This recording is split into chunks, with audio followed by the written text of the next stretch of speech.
Hello, this is the Provoked Prawn here with a review of the HyperX Quadcast 2, in which I'm going to talk to you about the various different features of the microphone, including the pickup patterns, which actually shows you at the top, which is pretty neat.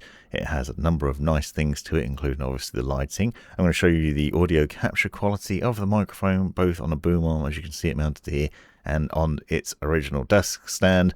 I'm going to talk to you about a number of different things, including how to set it up for wireless mic monitoring, because this is actually plugged into a SteelSeries base station, so that I can hear myself through these wireless headphones, for example, and a lot more detail besides. I've done a separate guide on how to get the microphone sounding great that I'll link to in the description, where I go into depth on how to tune it for sound purposes, but here I just want to talk to you about the features of it and whether it's worth buying or not. The Quadcast 2 is a great looking microphone out of the box with its own desk stand, shock mount and lighting effects, which you can see here as standard, which can be tweaked within the Ngenuity software. If you get the 2S model, you also get some RGB lighting, which makes it a little bit fancier, but the microphone's available in black or white, and as you can see here, looks really nice from multiple angles. It has a USB-C connection and a 3.5mm port on the back, which I'll show you what they're for in a second. The shock mount is nice because that doesn't come as standard on a lot of microphones, and obviously this is designed to reduce knocks and bumps from the desk getting through into the mic audio.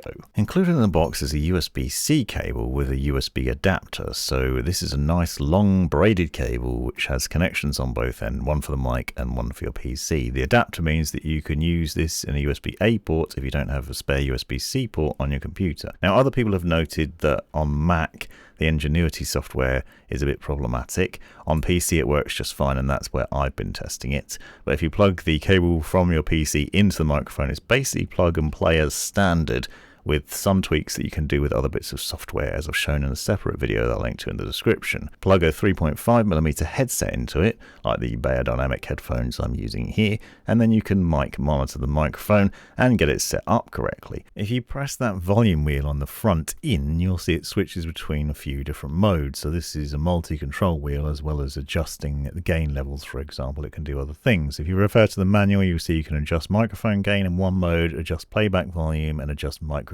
monitoring level if you've plugged your 3.5mm into it. So it's easy to switch between these, which can be handy to adjust the volume if you're passing your audio through the microphone, which you might well be doing if you're also using the 3.5mm connection on there. But essentially the main thing you need to know is that when you light up with just the microphone lit up, that's how you're adjusting the gain level. Now, generally speaking, you want to keep that nice and low so it's not picking up too much surrounding noise. You can change the polar patterns on the microphone by pressing and holding that button. Then you'll see an indicator on top to let you know which mode you're in. When the ring is completely lit up, it's picking a sound from all around the microphone. When it's on the left and right hand side, it's picking up from those directions. And then the front and back is obviously behind and the front of the microphone. And then you have the cardioid pickup pattern, where it's just lit up at the front, and this, generally speaking, where most people are using it to talk directly into the microphone. But it's nice that you have this visual cue to let you know which of these modes you're in, depending on how you're going to use it. Obviously, if you have a couple of people who are using the microphone with, like a podcast or an interview, you'd set it up so you can either talk into either side, front and back, or side and side. But most people will probably want it in this mode here. Now here's a couple of other things to look at. Obviously I've got it on the desk here on its stand as standard. I want to show you what that sound is like. But also it's worth pointing out that currently I've got it connected to the SteelSeries Nova Pro wireless headset. So you can do this if you've got a wireless headset like this and a base station with a 3.5mm jack. If you have a 3.5mm cable, you can run that from the microphone to your base station or wireless transmitter, as I'm doing here, and then you can wirelessly mic monitor. Now there's not any latency that I've noticed while doing this either, so the sound's still really good and you can hear your audio through your favorite headset, but passing it through the Quadcast, so you can also listen to that too. So here I've got the microphone on the desk, and it's behind the keyboard currently, and this might be a logical sort of setup for what you'd think you'd want it in, the position you'd want it in. It's in the cardioid pickup pattern, so you can see the light at the top there is in this direction as mentioned, and you can change that on the microphone or in the app. But it's in a position where now it's facing towards me and it's pointing upwards, so in theory it should pick up my voice quite well. But what you'll find is when you're moving around, if you've got a quite noisy keyboard, this one's reasonably quiet, but it's still picking up the keyboard sounds. Obviously I'm excessively moving around here to demonstrate that, and you get some of that sound being picked up with it. And that's the problem with having it on a stand instead of on a boom arm. It actually does a pretty good job, and there are definitely ways that you can improve it if you can't afford a boom arm, and I've shown that in the guide on how to optimize the sound of it. Now, if you take the microphone and actually move it closer to you, so let's say if we can get it on the other side of the keyboard, now when I'm moving around, because it's got that cardioid pattern, it means it's not picking up sound from behind as much. So if you can get the microphone closer to you on the left side here, or maybe in front of your keyboard, then when you start moving around in game, you should find it's not picking up those keyboard sounds quite so much. This is a reasonable position, but it's definitely not as good as it could be if it was on a boom arm, and that's one of the things. But it is a nice looking microphone to have on your desk, that's for sure. You really want to get this microphone on a boom arm if you can. You will have noticed from that recording a second ago where it was on a desk that it was picking up not only the keyboard sounds but also the surrounding noise from my PC, from the fans on that, for example. If you get it on a boom arm, you can make it much quieter, and this is really easy to do assuming you've got a boom arm that you can use.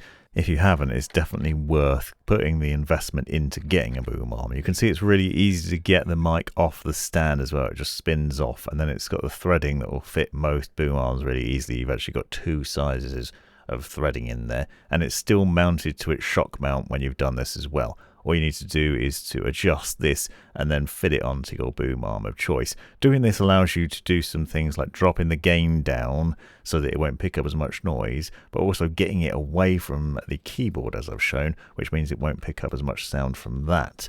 Now you can twist the microphone out of its housing, which I've made look quite difficult. It's actually much easier than this, and then slide it out if you want to. But you can see that the shock mount is still in place nicely, and we can adjust that as well. This makes the process of installing the shock mount onto the boom arm a bit easier without the weight of the microphone and the awkwardness of that. So you can just spin it into place on your boom arm and lock it in place there, and then you just need to get it into a position where it'll be useful for you depending on how you put it on your desk. So what I've noted with the PSA1 Plus, for example, is that it's at the wrong angle because you need to be able to talk into the side that has the HyperX logo on it. But you can easily adjust this because you can just loosen the straps on the shock mount and then reposition it, switching it around, rehooking it back up so that you've got it facing in the right direction, so it's facing you and maybe facing your camera if you're a streamer or a content creator and you want to show this off so it can be seen a bit better. So this is a nice feature of that. Though although it's already on a shock mount, you can adjust it so you can set it up and still reposition it as you like, and then end up with it in this position where you not only have easy access to the controls, but you can also easily talk into it as you should to get the best sound out of it. You can download HyperX's Ngenuity software if you're in Windows as well, and this is worth doing because it allows you to do things like adjust the lighting, and you can also tweak other settings that I've already shown you that you can control on the hardware by doing it in the software, and you might be able to get firmware updates from here as well at some point in the future if you need them. Ngenuity is a pretty straightforward piece of software to use, so just pop into that and then you'll see down the bottom left that you can adjust various things, including the mic volume and the polar patterns. So you can switch between the polar patterns on here rather than doing it on the hardware if you don't want to touch the microphone and result in noise in that. But you can see the indicator on top still lights up in those different ways that I showed you, so you can get a visual cue as to which one you're in and which one you should be in at a glance while adjusting it in the software. You can also tweak the mic volume level. Now this is important. As I mentioned, you really want the gain to be reasonably low. You don't want to put it at 100% because it'll probably pick up too much noise there.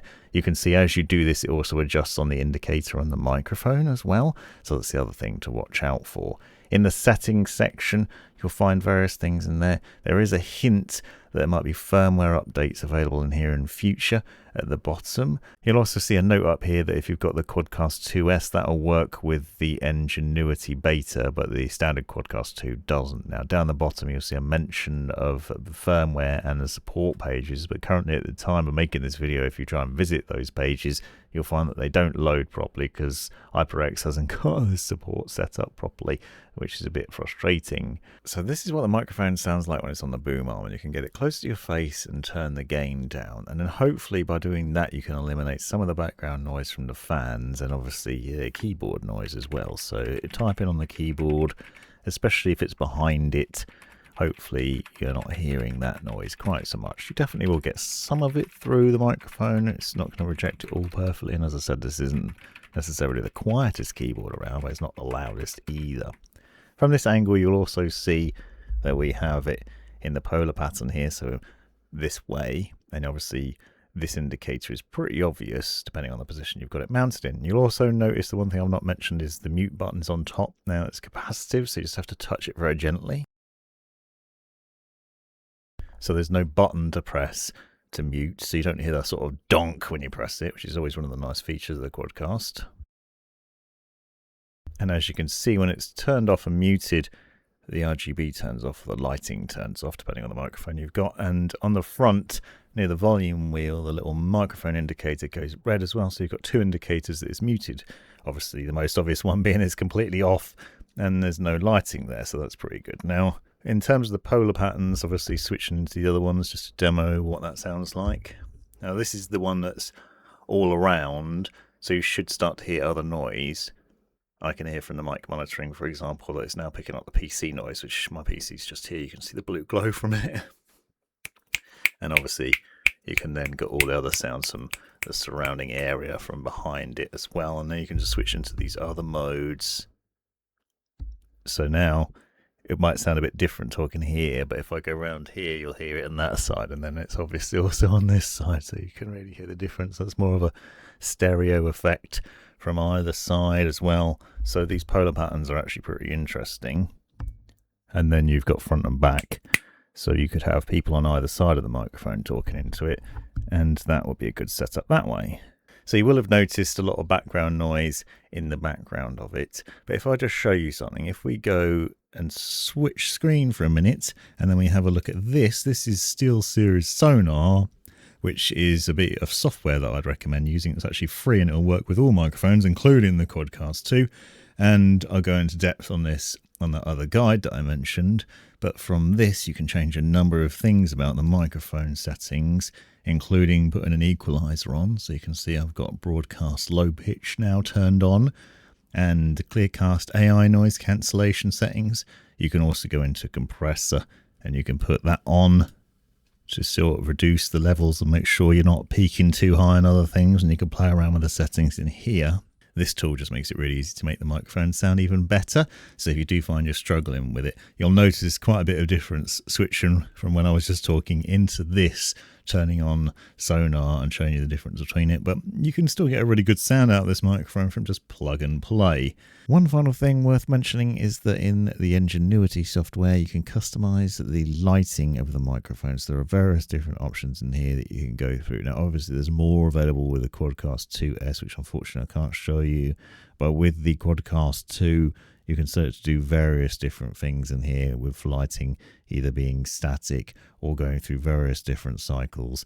And you can also apply a setting so that it reacts to your voice or to the environmental noise. As standard though, it just defaults to this blue glow with the Quadcast 2, and obviously the Quadcast 2S will be a bit more dynamic in its RGB lighting. I really like this microphone. It's another nice addition to the lineup. As you've seen, it gives you good quality sound. With some tweaking, you can make it sound really good. It's a good looking microphone. The addition of the shock mount's also really nice. I would recommend getting a boom arm to go alongside it though, because it does make a big difference. But this is another great addition to the Quadcast lineup of microphones and an improvement over the previous models, and one well worth considering. This has been the Provoked Prawn. Thanks very much for watching. You've made it right to the end of the video, you brilliant legend you. If you've enjoyed it, click that subscribe button, give me a thumbs up, and drop me a comment down below if you've got any questions. If you really enjoyed it, consider joining the channel and see the benefits of doing so. Check out these other videos. You might well find them interesting or useful. And most importantly, have a great life.